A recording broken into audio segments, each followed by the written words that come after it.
Hi friends, ಇವತ್ತೊಂದು ghee rice ಮಾಡೋಣ. ನಾನು ಎಗ್ ಇಟ್ಟಿದ್ದೀನಿ, ಎಗ್ ಜೊತೆ ಮಾಡಿದ್ದೀನಿ.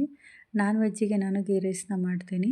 ಸೊ ವೆಜ್ಜಿನವರು ವೆಜ್ ಕುರ್ಮಾ ಮಾಡ್ಕೊಂಡು ಈ ಗೀ ರೈಸ್ನ ಮಾಡ್ಕೊಬೋದು. ಇದು ತುಂಬಾ ಸಿಂಪಲ್ಲಾಗಿ ಮಾಡುವಂಥ ಗೀ ರೈಸು. ತುಂಬ ಬೇಗನೆ ಆಗೋಗುತ್ತೆ, ಜಾಸ್ತಿ ಏನು ಸಾಮಾನು ಇದಕ್ಕೆ ಬೇಕಾಗಲ್ಲ. ತುಂಬ ಈಸಿಯಾಗಿ ಮಾಡುವಂಥ ಗೀ ರೈಸ್ ಇದು. ಇದನ್ನು ಹಾಗೆ ಕೂಡ ತಿನ್ಬೋದು, ಅಷ್ಟು ಟೇಸ್ಟಿಯಾಗಿರುತ್ತೆ. ಇದು ಚಕ್ಕೆ ಲವಂಗದ ಪೌಡರು ನಾನು ಮನೆಯಲ್ಲೇ ಮಾಡ್ಕೊಂಡಿರ್ತೀನಿ, ಅಂಗಡಿದು ಯೂಸ್ ಮಾಡಲ್ಲ. ಮತ್ತು ಒಂದು ಸ್ವಲ್ಪ ತುಪ್ಪ ತೊಗೊಂಡಿದ್ದೀನಿ. ತುಪ್ಪನ ಇದಕ್ಕೆ ಮೇಯ್ನಾಗಿ ಬೇಕಾಗುತ್ತೆ ಟೇಸ್ಟಿಗೆ. ಮತ್ತು ಎಣ್ಣೆ, ಪಲಾವ್ ಎಲೆ ತೊಗೊಂಡಿದ್ದೀನಿ. ಇದು ಬಿರಿಯಾನಿಯಲ್ಲಿ ಯೂಸ್ ಮಾಡ್ತಾರಲ್ಲ ಹೂವು ಮತ್ತು ಮಗ್ಗು, ಅದು ಏಲಕ್ಕಿ, ಇವಿಷ್ಟು ತೊಗೊಂಡಿದ್ದೀನಿ. ಒಂದೊಂದು ಸ್ವಲ್ಪ. ಆಮೇಲೆ ಸೋಂಪು ಕಾಳು ತೊಗೊಂಡಿದ್ದೀನಿ. ಮತ್ತು ಸ್ವಲ್ಪ ಮೆಂತ್ಯ ಕಾಳು ಕೂಡ ತೊಗೊಂಡಿದ್ದೀನಿ ನಾನು ಇದಕ್ಕೆ. ಅದೊಂದು ಸ್ವಲ್ಪ ಬೇರೆ ಥರನೇ ಟೇಸ್ಟ್ ಕೊಡುತ್ತೆ. ಶುಂಠಿ, 2 ಶುಂಠಿ ಹಾಕ್ಕೊಂಡಿದ್ದೀನಿ, 1/4 ಇಂಚು.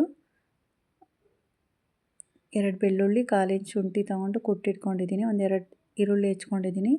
1 ಹಿಡಿಯಷ್ಟು ಪುದೀನ ತೊಗೊಂಡಿದ್ದೀನಿ. ಪುದೀನ ಇದಕ್ಕೆ ಬೇಕೇ ಬೇಕು. ಕೊತ್ತಂಬರಿ ಮತ್ತು ಟೊಮೊಟೊ ಹಣ್ಣು ನಾನು ಗೀ ರೈಸ್ಗೆ ಯೂಸ್ ಮಾಡ್ತಾಯಿಲ್ಲ. ತುಂಬಾ ಸಿಂಪಲ್ಲಾಗಿ ಮಾಡುವಂಥ ಗೀ ರೈಸ್ ಇದು. ನಾನು 1/4 kgಗೆ ಇದು ಮಾಡ್ತಾ ಇರೋದ್ರಿಂದ ಎಲ್ಲನೂ ಸ್ವಲ್ಪನೇ ತೊಗೊಂಡಿದ್ದೀನಿ. ನಾನು 1 ಗ್ಲಾಸಷ್ಟು ಅಕ್ಕಿ ಅಷ್ಟೇ ಮಾಡ್ತಾ ಇರೋದು. ನಾನು ನಾರ್ಮಲಾಗಿ ಅನ್ನ ಮಾಡ್ತೀವಲ್ಲ ಮನೆಯಲ್ಲಿ, ಸಣ್ಣ ಅಕ್ಕಿ, ಅದರಲ್ಲೇ ಮಾಡ್ತಾಯಿದ್ದೀನಿ. ಬೇರೆ ಅಕ್ಕಿಯಲ್ಲಿ ಗೀ ರೈಸ್ ಮಾಡ್ತಾರೆ. ನನ್ನ ಮನೇಲಿ ಏನು ಅಕ್ಕಿ ಯೂಸ್ ಮಾಡ್ತೀವಿ, ಸೊ ನಮ್ಮ ಮುಸ್ರೆ ಅದರಲ್ಲೇ ಮಾಡ್ತಾ ಇರೋದು. ಮೊದಲು ತುಪ್ಪ, ಎಣ್ಣೆ ಹಾಕ್ಕೊಂಡು ಇವೆಲ್ಲ ಏನಿರುತ್ತೆ ಪಲಾವ್ ಎಲೆ ಮತ್ತು ಮಗ್ಗು, ಅದೆಲ್ಲ ಸೋಂಪು ಕಾಳು ಅದೆಲ್ಲ ಫಸ್ಟ್ ಹಾಕ್ಕೊಂಡು, ಹಸಿಮೆಣ್ಸಿನ್ಕಾಯಿ ಹಾಕ್ಕೊಂಡು ಸ್ವಲ್ಪ ಬಾಡಿಸ್ಕೊಂಡು, ಇದಕ್ಕೆ ತುಂಬ ಎಲ್ಲ ಫ್ರೈ ಆಗಬಾರ್ದು. ಸ್ವಲ್ಪ ಹಸಿ ವಾಸನೆ ಹೋದರೆ ಸಾಕಾಗುತ್ತೆ ಗೀ ರೈಸ್ ಮಾಡುವಾಗ. ಅದಷ್ಟೇ ನಾವು ಫ್ರೈ ಮಾಡ್ಕೊಬೇಕು. ತುಂಬ ಅಂದರೆ ತುಂಬ ಬೇಗನೆ ಆಗೋಗುತ್ತೆ.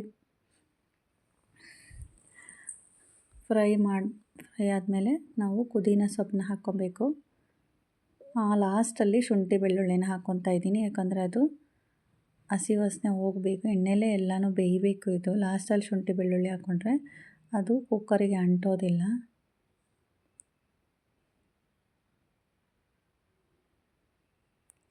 ಈಗ ತೊಳೆದಿಟ್ಕೊಂಡಿರೋ ಅಕ್ಕಿ ಹಾಕ್ತಾಯಿದ್ದೀನಿ. ಅದಾದಮೇಲೆ ನಾವು ಯಾವ ಲೋಟದಲ್ಲಿ ಅಕ್ಕಿ ತೊಗೊಂಡಿರ್ತೀವೋ ಅದರ 2ರಷ್ಟು ನೀರು ಹಾಕಿ, ಚಕ್ಕೆ ಲವಂಗದ ಪೌಡರ್ ಹಾಕಿ, ಸ್ವಲ್ಪ ನಿಂಬೆಹಣ್ಣು ಮತ್ತು ರುಚಿಗೆ ಎಷ್ಟು ಬೇಕೋ ಅಷ್ಟು ಉಪ್ಪು ಹಾಕಿ ಇಟ್ಟರೆ ನಮಗೆ ಗೀ ರೈಸು, ನಮಗೆ ಎಷ್ಟು ವಿಷಿಲ್ ಬೇಕೋ, ಮನೇಲಿ ನಾವೇ ಹೇಗೆ ಅನ್ನ ಮಾಡ್ತೀವೋ ಅದೇ ರೀತಿ ಎಷ್ಟು ವಿಷಿಲಿಗೆ ನಮ್ಮ ಕುಕ್ಕರಲ್ಲಿ ಅನ್ನ ಆಗುತ್ತೋ ಅಷ್ಟು ಮಾಡಿಕೊಂಡ್ರೆ ನಂದು 1 ವಿಷಿಲ್ಗೆ ಆಗೋಗುತ್ತೆ. ಸೊ ನೋಡಿ, ಗೀ ರೈಸ್ ಇಷ್ಟೇ ರೆಡಿ ಆಗೋಯಿತು. ಇದಕ್ಕೆ ವೆಜಿಟೇಬಲ್ ಕೂರ್ಮಾ ಇದ್ದರೆ ತುಂಬಾ ಚೆನ್ನಾಗಿರುತ್ತೆ. ಆದರೆ ನಾನ್ ವೆಜ್ ಇರೋದ್ರಿಂದ ಚಿಕನ್ ಸಾರು, ಮಟನ್ ಸಾರು ಅಥವಾ ಗ್ರೇವಿಗಳಿಗೆ ಈ ಗೀ ರೈಸು ತುಂಬಾ ಚೆನ್ನಾಗಿರುತ್ತೆ. ತುಂಬ ಬೇಗ ಮಾಡ್ಕೊಬೋದು, ಸ್ಪೆಷಲಾಗೂ ಇರುತ್ತೆ. ಒಂದು ಸಲ ಟ್ರೈ ಮಾಡಿ. Thank you.